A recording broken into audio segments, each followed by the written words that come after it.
రాజకీయ లీడర్లు అంటేనే వాళ్ళ మీద మస్తు నజరు ఉంటుంది. వాళ్ళు ఏం చేస్తారు, ఏం మాట్లాడతారు, ఎట్లా మాట్లాడతారు అని. ఇక వాళ్ళు ఏది మాట్లాడినా సెన్సేషనే, ఎక్కడికన్నా పోయినా సెన్సేషనే. కొస్సకు వాళ్ళు మెడలేసుకున్న కండువాల మీద కూడా మస్తుగా రచ్చ అవుతుంది. మేము చెప్పేది పార్టీ మారి కండువలు మార్చుకునే ముచ్చట కాదు. ఇగో హరీష్ రావు సార్ వేసుకున్న కండువా గురించి.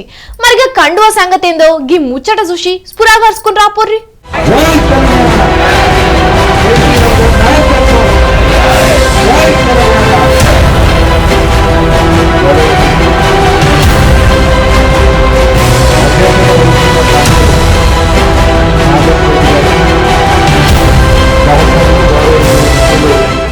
అగ్గో కారు పార్టీ కండువనే వేసుకున్నాడు కదా, గాని కండువల ఏదో రహస్యం ఉన్నట్టు గంతగానం బిల్డప్ ఇచ్చిర్రేందని గరం అవ్వుడాపి హరీష్ రావు సారి వేసుకున్న కండువను కళ్ళు పెద్దగా చేసి చూడుండ్రి ఓ పారి. గా చిదంబర రహస్యం ఏందో మీకే కానత్తది.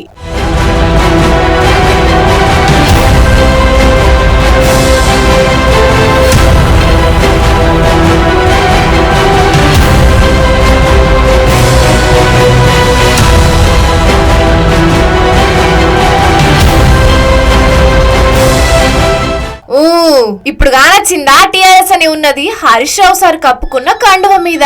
ఇప్పుడు కార్ పార్టీ పేరు బిఆర్ఎస్ కదా, మరి గప్పట్ల పాత పేరుతోటి ఉన్న టిఆర్ఎస్ కండువ కప్పుకునుడే చిత్రంగా ఉన్నది. ఆయన పార్టీ పేరు మార్చిర్రా లేకపోతే మారుస్తున్నారా? మరి ఎన్నడూ లేంది గియాలెందుకు టిఆర్ఎస్ అనే కండు వేసుకున్నాడు హరీష్ రావు సారు? గా కండువా మీద టిఆర్ఎస్ అని రాసున్నదని హరీష్ రావు సార్ కెరకయ్యే వేసుకున్నాడా, లేకపోతే ఎవరో తెచ్చితే చూసుకోకుండా గట్లనే వేసుకున్నాడా అని మస్తుగా ముచ్చట్లు మొదలైనయి. ఇక మరి చూస్తుంటే కారు పార్టీ పేరు మార్చేటట్టున్నారు. గందుకే ముందుగానే లీక్లు ఇస్తున్నాడు కావచ్చు అని అనబట్టిండ్రు గీ ముచ్చటెరికైనా కొందరు పబ్లిక్.